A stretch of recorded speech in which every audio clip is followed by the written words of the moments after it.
If you've been following along with Kanye's crazy adventures the past couple months, then you'd know he's been kind of all over the place, popping up in Tokyo, Japan, all around Italy, and even in Dublin, Ireland. Throughout these various locations, Kanye has been steadily building up his numbers, having tons of old collaborators fly out and meet him wherever he may be. Often these early album development sessions can tell us quite a lot about what kind of music we can expect, so let's go back through every single person that I could find that we know has been working with Kanye on new music.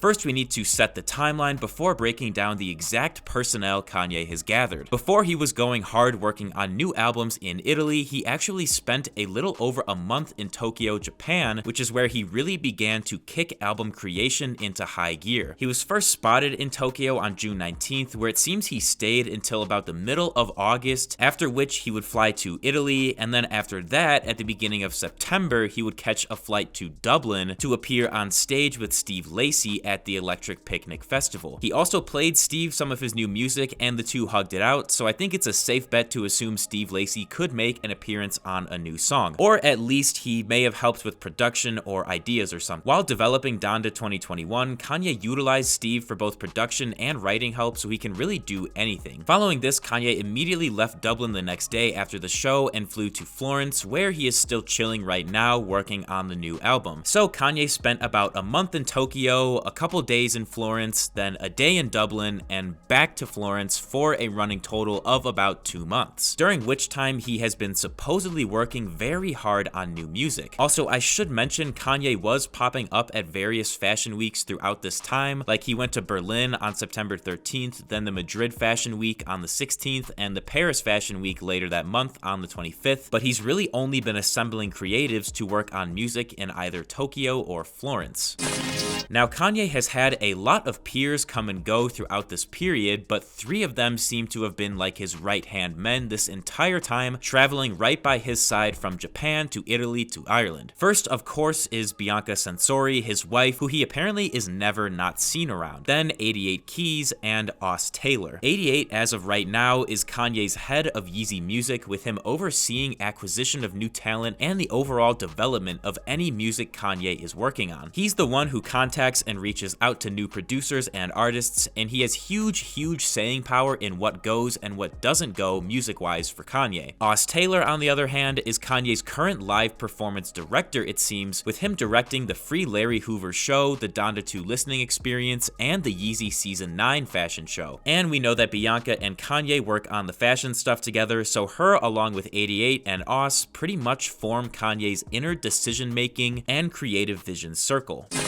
Of course, during this tumultuous album development time, Kanye has had numerous artists come to him to work on new music, so let's get into who exactly fans can expect to see on the new album. Starting off back in Tokyo, Kanye had longtime producer Digital Nas fly out to Japan on June 19th, while just 10 days later, we learned from Ty Dolla $ign that he had arrived in Tokyo as well. So this seems to be the earliest point that Kanye and Ty were actively working on individual albums together.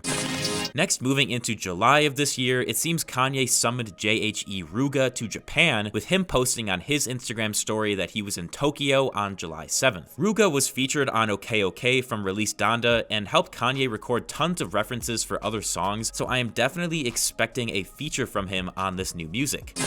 Throughout this month of July, Casey had been teasing through Twitter and Instagram that he would be flying out to Japan soon to work with Kanye, and it seems he actually did on July 22nd, with him confirming it.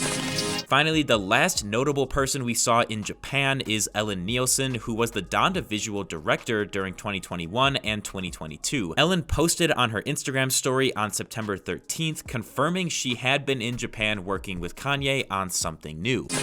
Following leaving Japan in the middle of August, Kanye would post up in Florence until mid-September, when he began bouncing around at various European fashion weeks. During this initial period in Italy, Kanye immediately brought over Ty Dolla $ign from Japan, with Ty posting on his IG story the day before leaving for Italy that he was smoking one last time in Tokyo. Once in Italy, Kanye began assembling his Avengers, starting with Ty and then a long time collaborator, Sci-Hi the Prince. Sci-Hi and Ty were pictured together on August 28th, so we aren't quite sure how long Sci-Hi had been in Italy.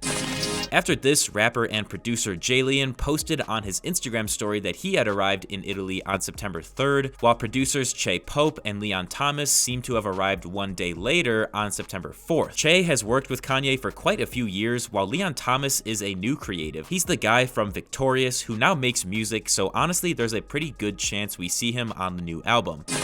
Then on September 7th, rapper Really Doe posted on his story that he was in Italy, while just 5 days later on September 12th, rapper GLC posted that he was there as well. Also on this day, producer AOAA posted that he was in Florence, which was huge confirmation to me. AO had worked closely with Kanye throughout 2021 and 2022 on lots of music, and I really love his producing ability, so I am very happy to see he's involved with the new albums.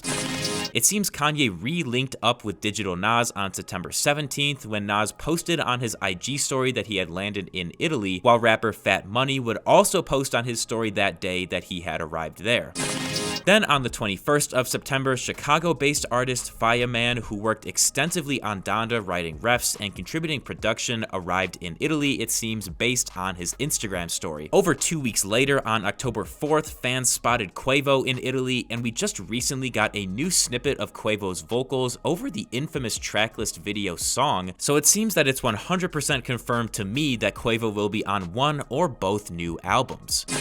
Finally, the last big-name artist that we know has been working with Kanye is none other than Freddie Gibbs, who supposedly flew out to Italy on October 17th, just a few days ago. Freddie ended up going on his private Instagram and confirming this, reposting the bunny Italy plane emojis and saying Yeezy season approaching. Additionally, Freddie and Kanye were pictured together earlier this year on June 11th, and Bootleg Kev said in an interview on July 3rd that the two had been cooking up together. I would say this is essentially full confirmation that Freddie will have a role to play in new Kanye music. So I'm with it, man, for sure. Yeah, I ain't got no issues with nobody. I know Freddie's working with him right now. There's a lot of I heard about that. Yeah, a lot of Kanye. He's got Now there's a couple other people to discuss that I think have a very high chance of being on the album, but were not specifically summoned to Kanye. First is Travis Scott, who we know was with Ye on August 7th in Rome when the two performed at the live Utopia show. It's definitely possible Kanye and Travis worked on music, and it's also possible that they didn't, considering how briefly they were together. So that's why I'm unsure of which way to call this one.